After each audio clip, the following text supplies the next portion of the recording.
Hello everyone, welcome back to another episode of Conversations with Yoders Farm. My name is Eldon, and as usual, Lowell is here. Do you spell that E-L-D-O-N? On the podcast. Yes, Lowell, that is correct. Okay. That is the proper spelling. That's great. According to my birth certificate, I think. All right. Welcome to the podcast. Oh, man. It's so great to be here. It feels like it's been so long. It has been a minute. I don't remember when, but it's been a couple of weeks since we recorded. I'm sorry. I just can't be professional today. Yeah, so. You have something wrong with you, I think. Yeah. Yeah, so what's been going on here at the farm for the last month? Fall-ish. Yeah. We've been doing fall. Yep, that's pretty much it. Thanks for listening. Mm-hmm. Yeah. Now we'll probably go into a few more details here, but... See us again in the winter. Yeah, we've been... When we recorded the last podcast, was it before strawberry planting or after strawberry planting? I don't remember, but we should have probably looked that up before. It's not that hard to look up. Yeah, so we've been having our fall corn maze pumpkin season. September 30th. Okay, so I wonder... I think we started planting around that time. Yeah, I think you were maybe going to start the next week or something. No, but I don't remember for sure. We were planting. We were just beginning. No. Okay. You talk a little bit so we don't have dead air. It's fine. So we're right at the end of our technical fall season. Yeah, we were towards the end of our planting. We planted that week. This is the most disjointed podcast week of September 27 through, I think we finished up on the 4th of October. So we got the strawberries planted then. But we were talking about our fall season. Yeah. Now we're going to jump all the way back to strawberries. Well, it's fine. Let's go back to strawberries and take them one by one. One by one. One by one strawberries. Hopefully That's how we not. planted them. Yeah. Oh, whatever, 70,000 of them. Or never mind. They're looking fair. I wish we could have got them in a little bit earlier, but we've complained about this most every podcast. Sometimes we don't get things. We should probably make a goal to be more positive and quit complaining. You're right, Eldon.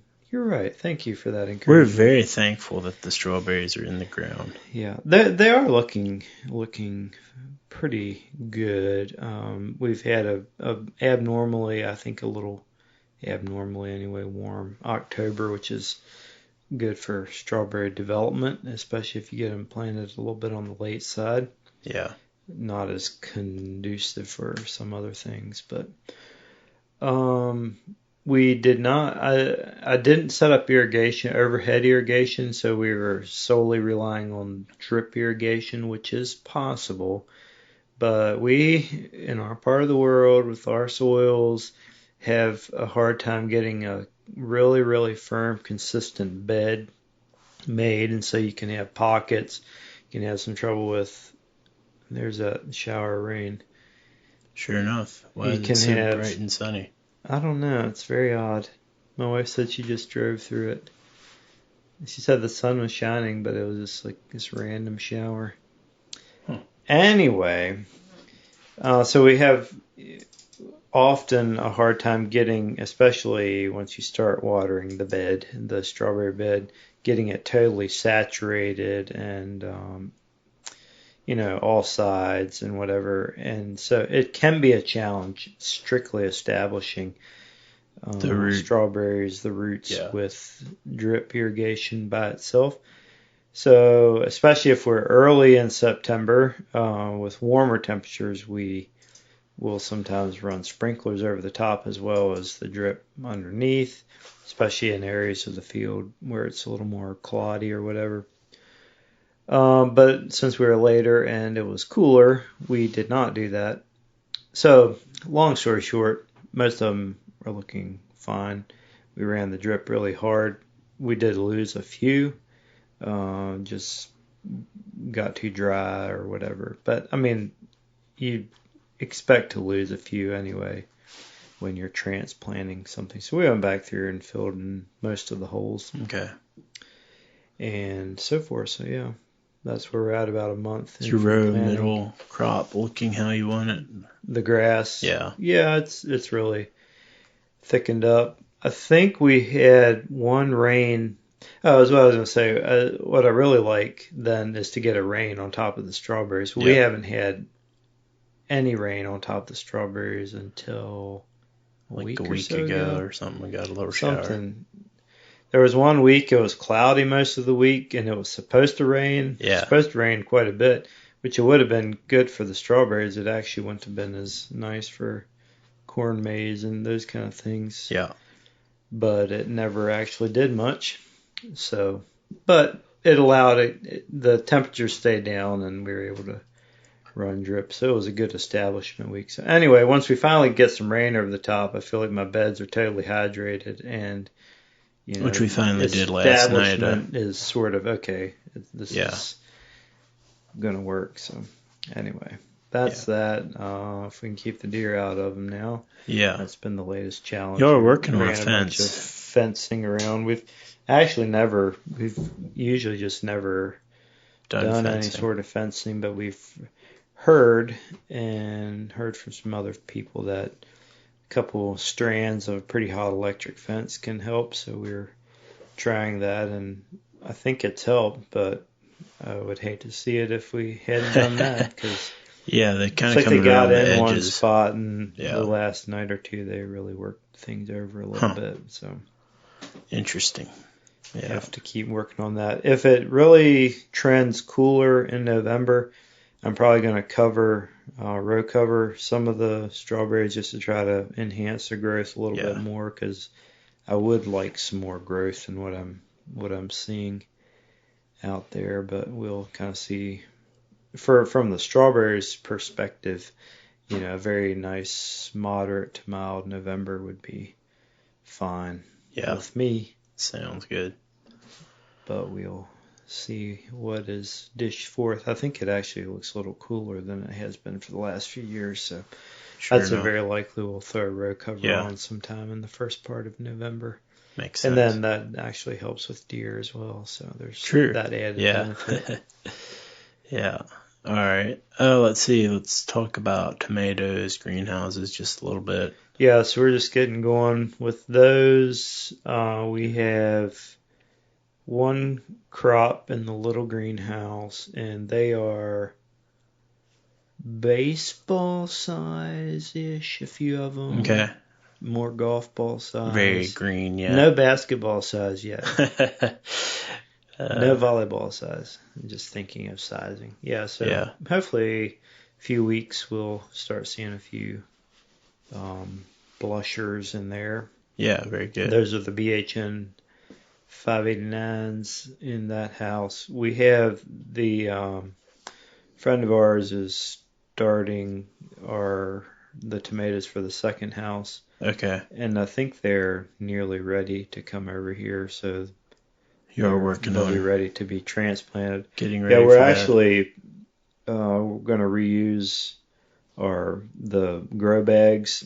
So we have a system where we heat a tank of water, and we've probably talked about it on here before, but we heat it up to I have a short-term memory, so I don't remember. 70, 180 degrees, yeah. And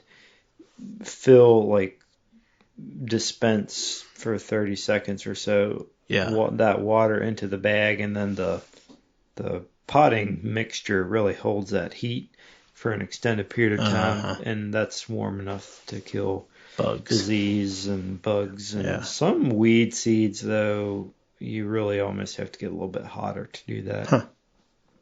They're actually doing interesting things with steaming soil and stuff as a natural way to sterilize it, fixing up old steam engine thingies, and it's sort of an interesting concept. It's not really gotten probably to the practical level for most of us, but it's sort of that concept, just on a small scale. So we have an outdoor wood furnace that we can heat the water and circulate it through that big tank, and so we're in the process of doing that. Once we complete that and we get those plants, we will plant that house. Sure. And then we really need to get our final house, seeds seeded, for that one, so it can come in the spring sometime. February, March? No. We can't seed at this point, hardly and get it then. So okay. Yeah, probably the end of March. Huh. At the earliest. That's fascinating. Like, I was thinking it was like maybe 2 months. Growing tomatoes through the heart of the winter, it just, man, that house. They struggle with not. It just seems like, well, that house is a little shorter bit days. Colder as well. It doesn't have any bottom heat. Like in the house we're just about to transplant, we have hot water tubes under those bags. Yeah. We run that with our outdoor wood furnace as well. That raises that root zone temperature, and that just helps push things along. Sure. Very good. So yeah, that house we need to get them seeded. So we should start picking end of November here, hopefully a little bit. We're telling people to check middle of November, but realistically, till we really get any quantities to sell here at the store, hopefully before Thanksgiving. Yeah. But we'll see. Good fresh vine ripened tomatoes. They say, a watched pot never boils, and a watched house never blushes. A watched greenhouse, I'm assuming you're talking about. Yeah. Yeah. The tomatoes just sometimes when you really, really want them to they seem really slow when sure. Stay green. Very good. Why don't we talk fall season? Kind of wrap it up there. Overall season, would you say it's been a success or a horrible failure from your point of view? Probably somewhere between the two. No, I don't know if I'd say. I wouldn't go to either extreme. But yeah, we've got today, tomorrow, and then next Saturday we're open yet. Why wouldn't you say it's been a success? It just depends what your benchmarks are. Okay. We've had fewer people out this year. Our sales are down somewhat substantially, but that's overall the whole year. Not somewhat substantially. Sure they are. From last year, but they're well within our averages. Yeah, so it's fine. Yeah. Last year was just an exceptional year for agritourism. Yeah. Farms in general, just less to do, and farms that's were a what thing we to figure. do. That's what we're kind of. That's all the smart people say. Yeah. I don't know. But have you looked? We're fine. Have you looked though? I think we had a really, really busy weekend last weekend, so I think we've made up some ground. Not a whole lot, but some. Pumpkin sales have been. Yeah, it's corn maze. The actual corn maze is maybe down just a little. Thing that's down in the fall here. Yeah. And that is also weather dependent. We've had a couple Saturdays that have been kind of gray.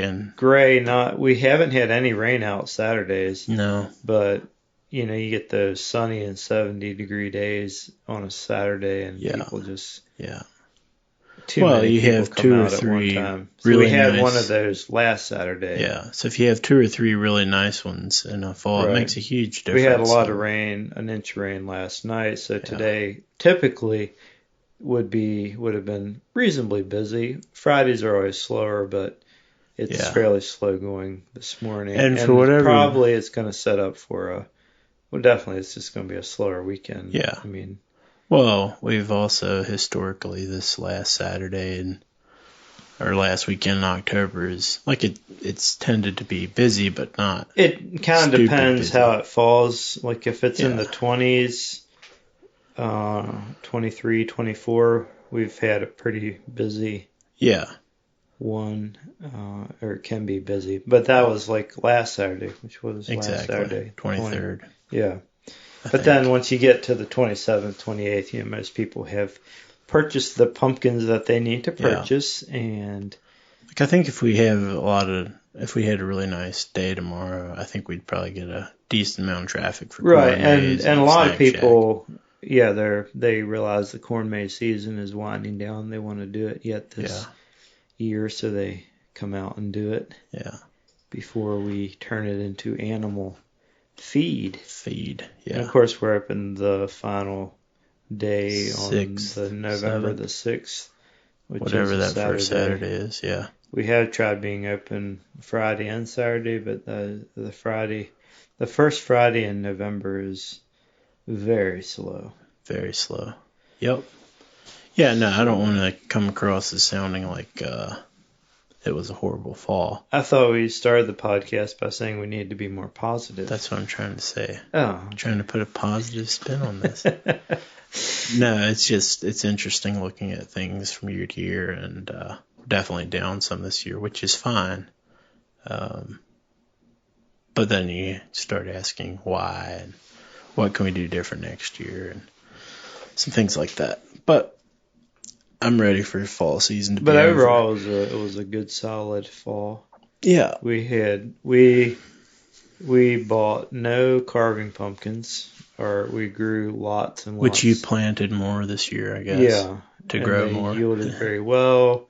So instead of buying any from a friend, we just hauled them up from other fields and so forth. I mean, we picked a lot. Yeah, it's probably about as much work either way. Oh, it's probably more work, but yeah, grew them ourselves. They're very, very nice, very pretty. Yeah.